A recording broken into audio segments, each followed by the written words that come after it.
대부분의 사람들, 힘들어하는 사람들에게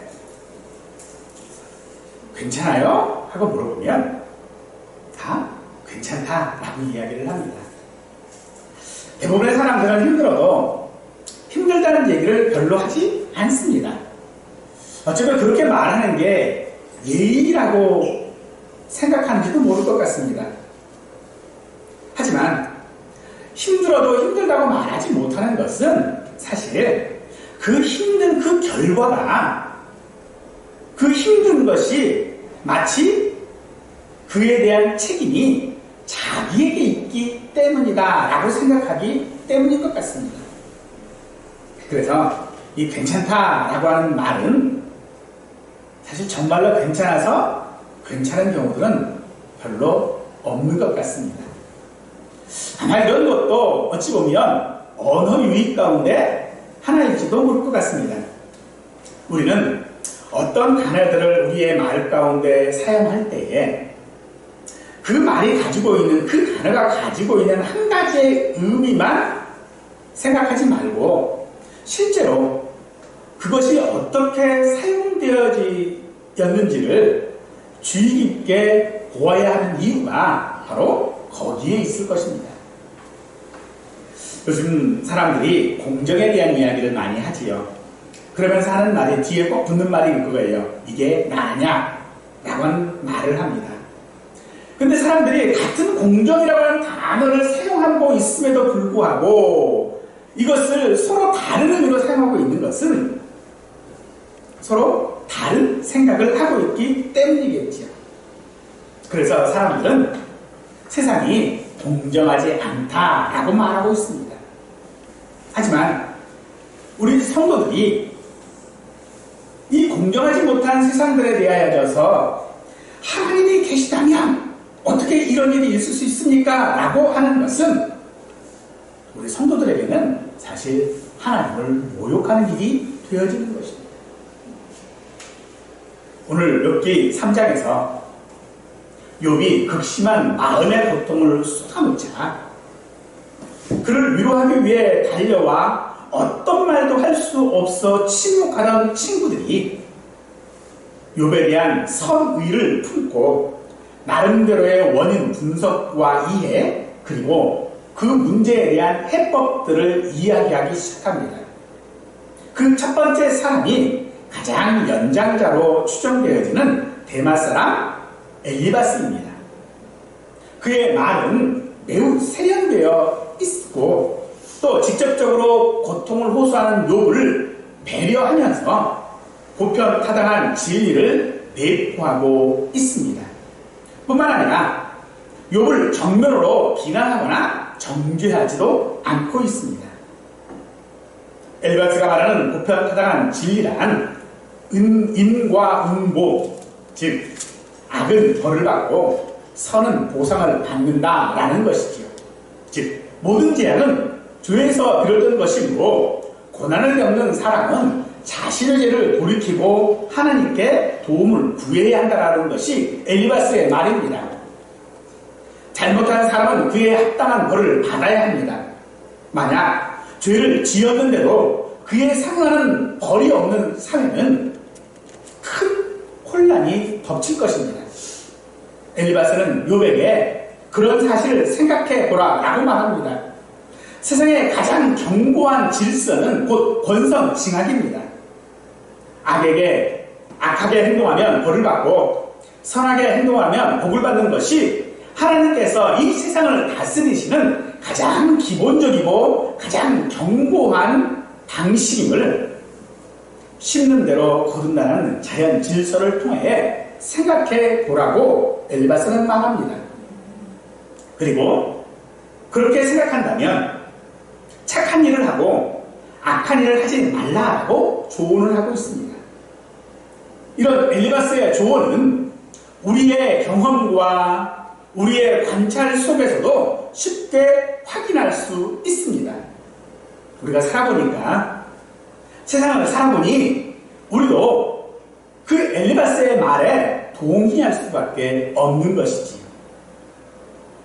하지만 욥은 등장할 때서부터 의인이라고 인정을 받았습니다.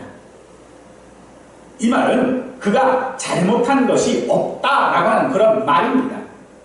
엘리바스는 바로 그 사실조차도 지적하고 있지요. 잘못한 것이 없다라고 주장하는 것 자체가 이미 잘못된 거라는 거죠. 그러니 지금 당하는 그 고난에 대해 빨리 하나님 앞에 회개하고 하나님의 자비로우신 은혜를 구해야 한다. 혹시 네가 무엇을 잘못했는지 모른다고 할지라도 은혜를 구하는 길만이 살 길이다라고 말하고 있습니다. 하지만 사람이 산다라고 하는 것이 그리 간단하지는 않은 것을 누구나 알고 있습니다. 같은 방법으로 살고 같은 일을 한다고 해서 같은 인생을 살지 않습니다. 그래서 대부분의 사람들은요, 비교당하는 것을 무척 싫어합니다. 사람들은 항상 훌륭한 인생을 자랑하며 살고 싶어 하면서 보통 사람으로 살아갑니다. 성공한 인생이 꼭 행복한 것은 아니기 때문이지. 행복한 인생이란 사소한 데서 발견할 수 있습니다. 계속 이어지는 행복은 없습니다. 고난이 이어지는 것이 보통이고 그 사이사이에 어떤 스쳐 지나가는 풍경과 같은 것이 우리가 생각하는 행복이겠지요. 그런 행복을 소망하는 우리에게 인과응보는 당연한 것이어야 할 것입니다.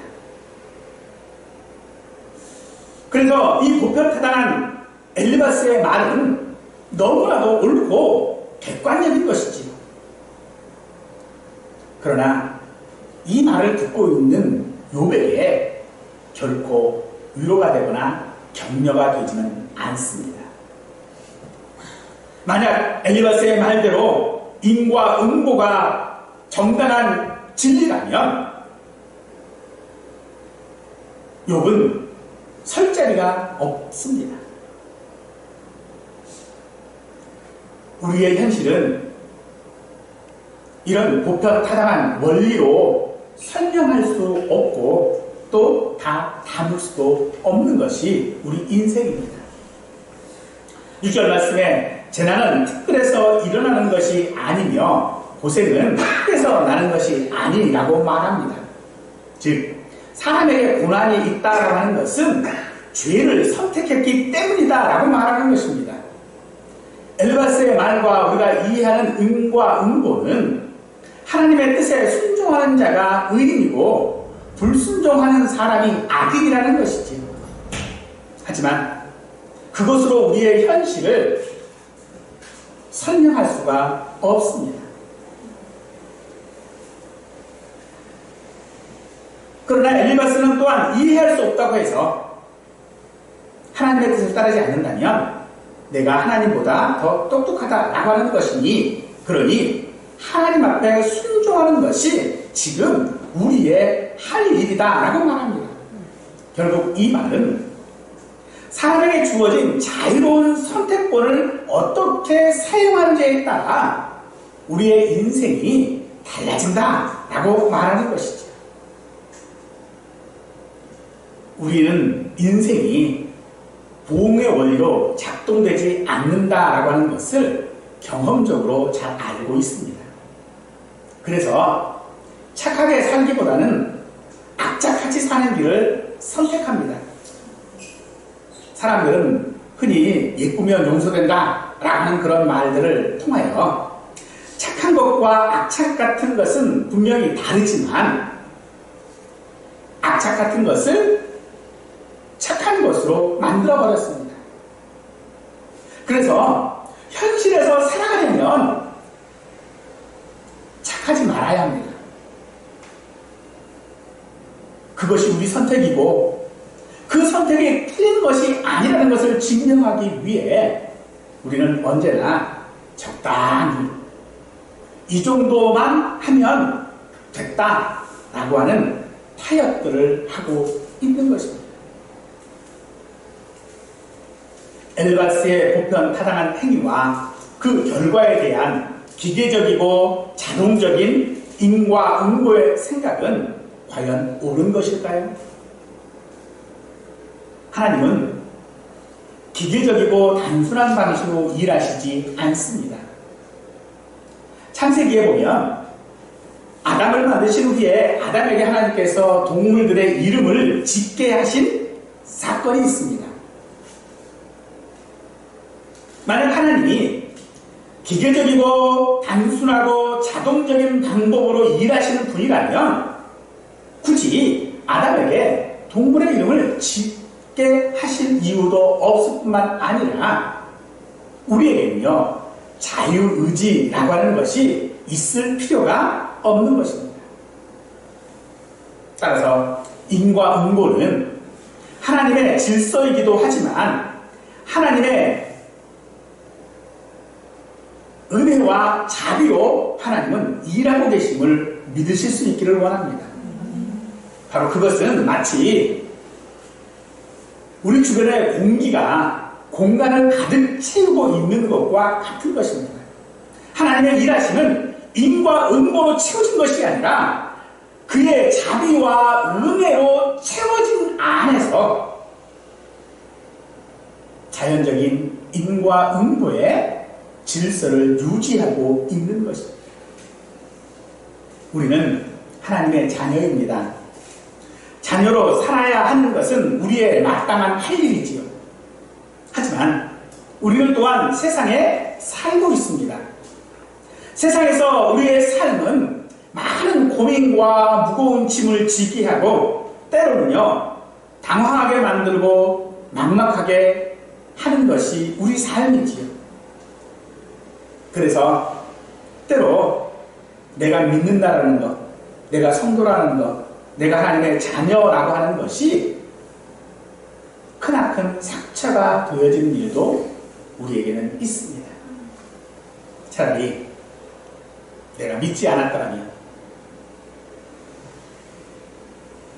그것이 우리에게 상처가 되어지지. 그러나 사랑하는 성도 여러분, 하나님께서 우리를 그의 자녀로 삼으신 것은 우리를 위한 것이고 또 우리를 사랑하신 결과인 줄 믿으시기 바랍니다.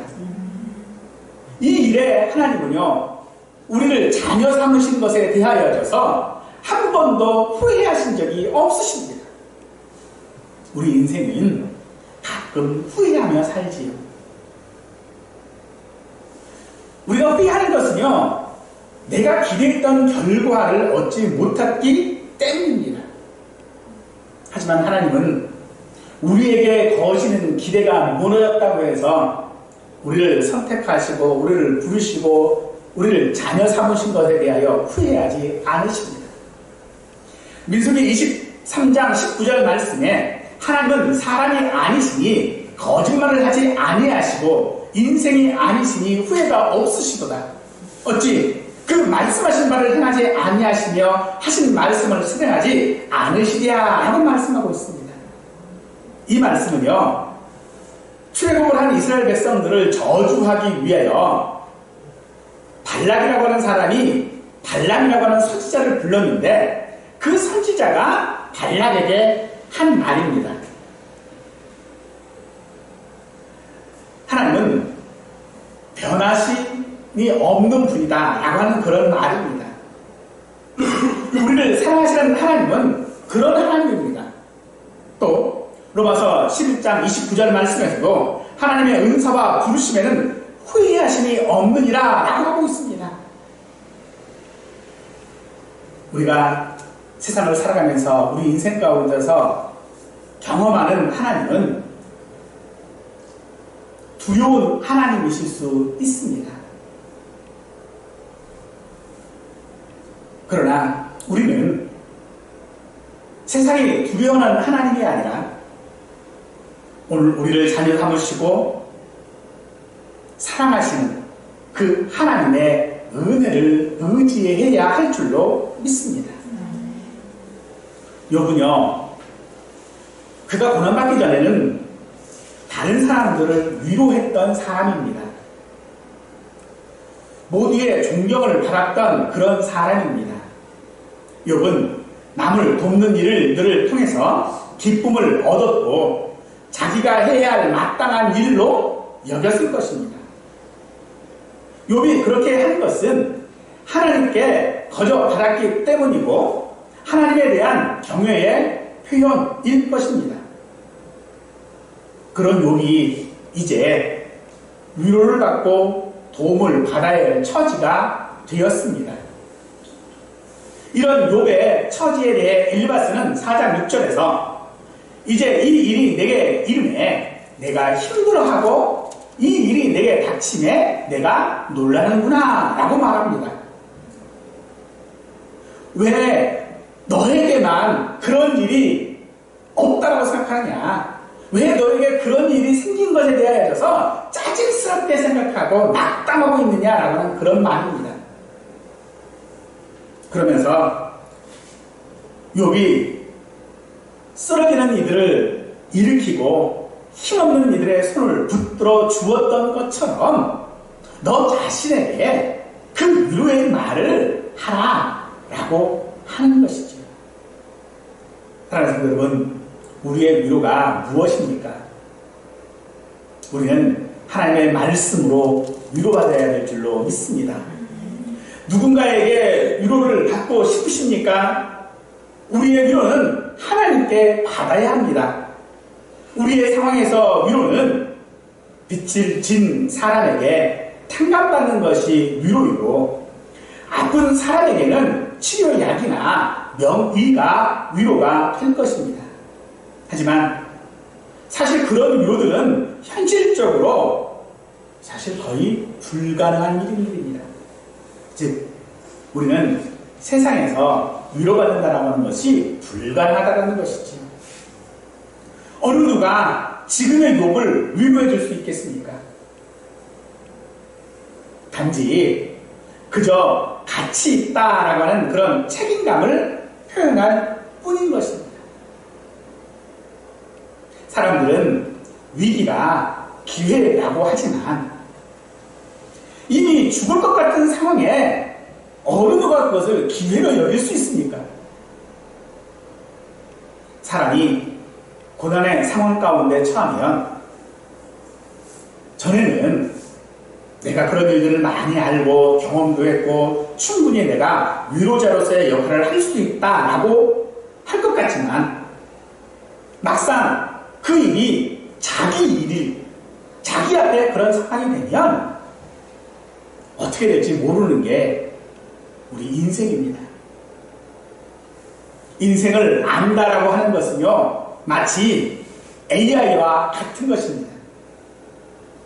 요새 챗 GPT라고 하는 AI가 많은 이야기거리를 낳고 있어요.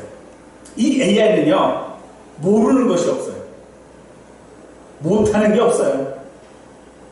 요즘은요, 이 AI가 창작도 해요. 그런 AI에 많은 사람들은 위기의식을 갖고 있죠. 하지만요, AI는요, 아는 것에만 강할 뿐입니다. 아는 것에만 대답할 수 있어요. 즉, 정보가 있어야만 돼요. 창작을 하는 것도요, 자기가 알아서 다 창작하는 게 아니라 여기저기에 있는 알고 있는 것들, 자기가 알고 있는 그 정보들을 모으는 거예요. 그냥.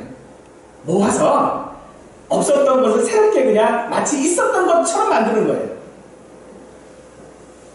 하지만 사랑하는 성도 여러분, 사람은요, 아는 것에 약하지만요, 모르는 것에는 강한 것이 사람입니다.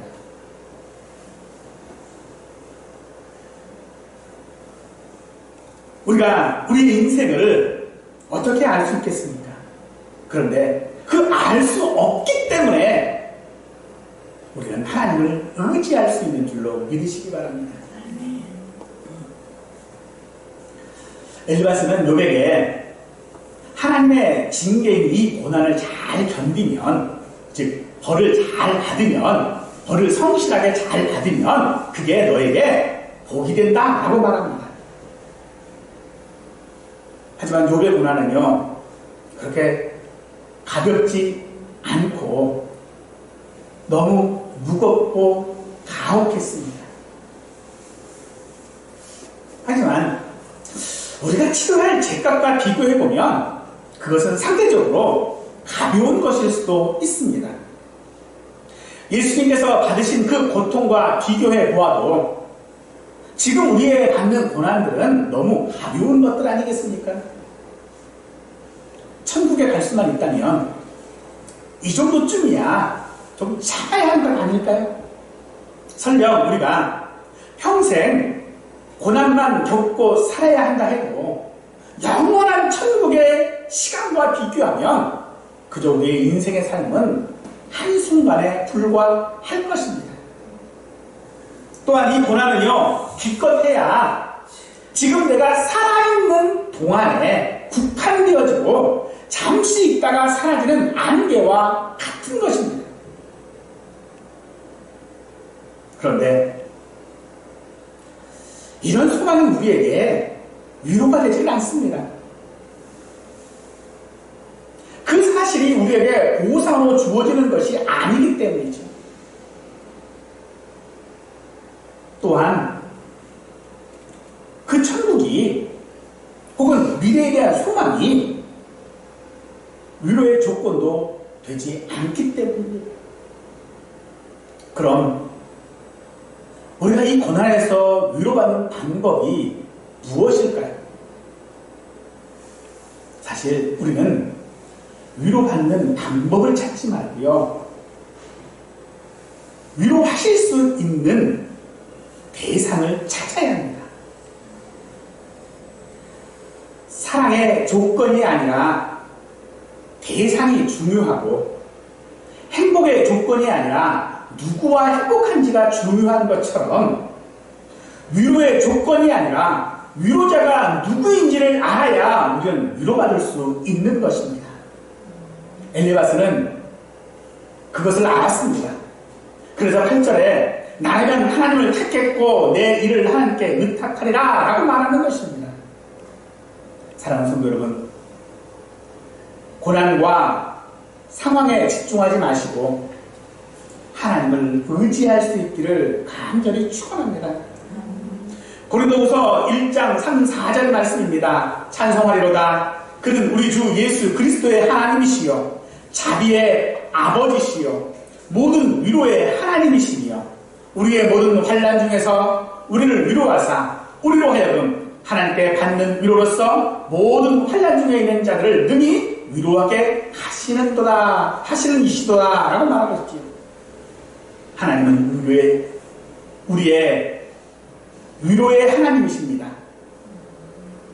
우리 하나님은요 전능하신 하나님이십니다.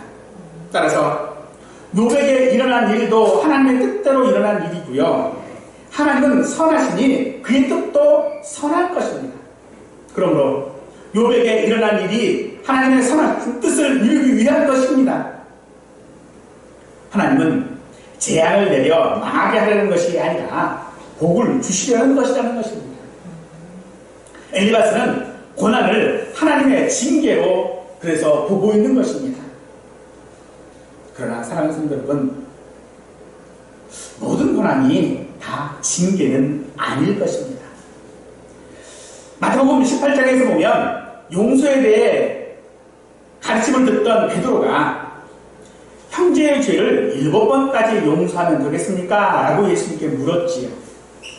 당시 유대 랍비들은 같은 잘못에 대해 3번까지 용서하라라고 가르쳤으니 베드로는 당연히 칭찬을 기대했을 것입니다.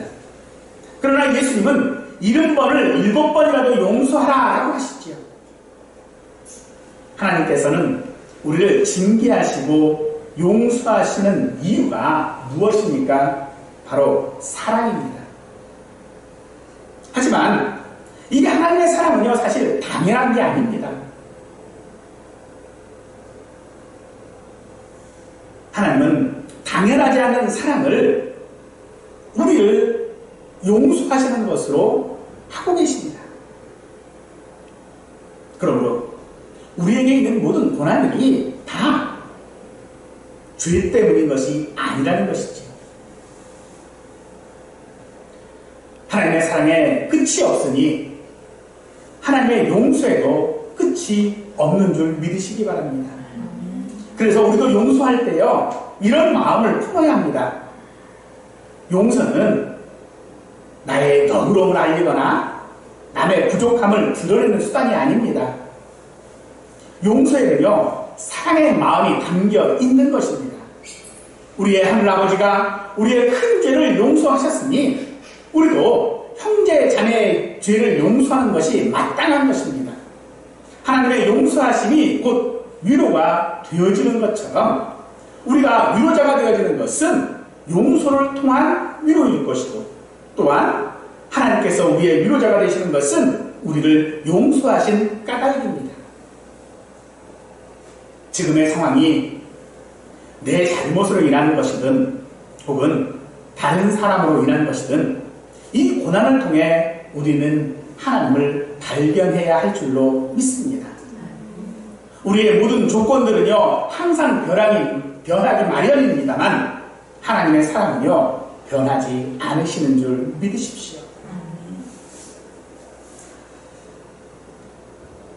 오늘 우리에게 전하는 엘리바스의 말은 고난은 사람의 악함에 의한 것이나 하나님은 전능하시고 선하신 하나님이시기 때문에 고난을 자초한 자를 징계하심으로써 성숙하게 하시는 분이다 라고 말합니다. 그러니 하나님을 찾고 하나님을 의지하면 고난이 유익이 된다라고 말합니다. 그래서 엘리바스에게 하나님은요, 언제나 두렵고 떨리는 분입니다. 죄에 대하여 가차없이 징계하시는 분입니다. 그러나 착하게 살면 복을 주시는 분이 하나님이십니다. 그러니 그 벌을 잘 받고 하나님을 찾고 하나님을 의지하는 것이 우리가 해야 될 일이다라고 말하죠. 그런데 여러분, 우리가 고난에 부딪히면 우리는요, 무력해집니다. 우리가 고난에 부딪히면요, 우리 삶이 사실 엉망이 됩니다. 그리고 도대체 하나님이 무엇을 하고 계시는지 우리는 전혀 감을 잡지 못하고 삽니다. 정말로 우리 하나님은 인과 응고로 일하시는 분이십니까? 하나님은 그런 분이 아니라고 성경은 말하고 있습니다. 성도가 세상에서 나그네로 살며 부딪히는 삶의 모든 여정들을 잘 헤쳐가기 위해서, 그래서 우리는 하나님에 대한 적절한 개념들, 하나님이 어떤 분이신지를 알아야 할 필요성이 우리에게 있습니다. 지금 어려운 가운데 있다면 하나님의 궁일하신 사랑을 믿으시기 바랍니다. 이 상황이 하나님의 일하심이 우리를 위한 것이고 우리를 사랑하신 결과라면 우리는 그것을 인정하고 받아들여야 합니다. 내 생각대로 듣고 싶은 대로 듣고 보고 싶은 대로 보는 것이 아니라 하나님께서 말씀하시는 대로 우리는 들어야 하고 보여주시는 대로 보아야 한다는 것이지. 그러므로 우리가 보아야 하고 우리가 들어야 하는 것은 내 상황이 아니라 내 형편이 아니라 하나님의 뜻이고 하나님의 인도하심이라는 것입니다. 고린도후서 4장 17절 말씀입니다. 우리가 잠시 받는 환난에 경한 것이 지극히 크고 영원한 영광에 중한 것을 우리에게 이루게 함이니 라고 말합니다. 이 말씀은 우리에게 두 가지 상황을 말합니다. 하나는 영광을 얻기 위해서는 환난을 피해갈 수 없다라고 하는 것이고, 다른 하나는 환난을 당한다고 하더라도 미래에 받을 영광과 비교하면 그 환난은 오히려 가볍다라고 하는 것입니다. 이 고린도후서를 쓴 바울은 그의 사도직을 수행하면서 당한 환난은 사실상 결코 가볍다고 할 수 없었습니다.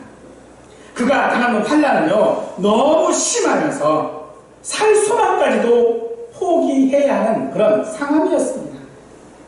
그런데도 그는 그 상황을 경한 것, 즉 가벼운 것이다라고 말하고 있습니다. 그가 그 어려운 환난들을 가벼운 것으로 여길 수 있었던 이유가 무엇입니까? 하나님이 어떤 분이신지, 하나님의 사랑이 무엇인지 알기 때문이고 또 그 하나님을 믿었기 때문입니다. 사랑하는 성도 여러분, 우리의 시작도 욥과 같이 의인인 줄 믿으시기 바랍니다. 의인이라고 하는 것은 착하다거나 성실하다거나 능력이 있다는 것이 아닙니다. 엘리바스가 보는 욥처럼 욥 또한 보편타당한 원리로 살아야 하는 사람일 뿐이지만 그런데도 욥이 의인이라고 하는 것은 하나님께서 그를 의인이라고 하셨기 때문인 것처럼 우리가 의인인 것은 하나님께서 우리를 의인이라고 하시기 때문입니다. 비록 우리의 이 땅에서의 삶은 보편타당한 인과 응보의 원리에서 벗어나 살지 못하고 있지만 그래서 대부분의 우리가 당하는 환난이나 고난이 우리의 잘못된 선택으로 인한 것이기도 하지만 하나님께서는 그런 우리를 사랑하신 줄 믿으시기 바랍니다. 그래서 지금도 우리의 이 고난을 긍휼히 여기시고요. 이 고난을 통하여 견디게 하시고요. 영광의 중한 것을 이루고 계시는 줄 믿으십시오. 그러므로 사랑하는 성도 여러분, 하나님께서 우리를 사랑하셔서 지금도 하나님은 그 사랑을 가지고 일하시며 그 일하심을 믿고 하나님께 우리의 모든 형편들 가운데서도 감사와 영광을 돌릴 수 있는 삶을 살아가는 우리 모두가 되기를 간절히 축원하겠습니다.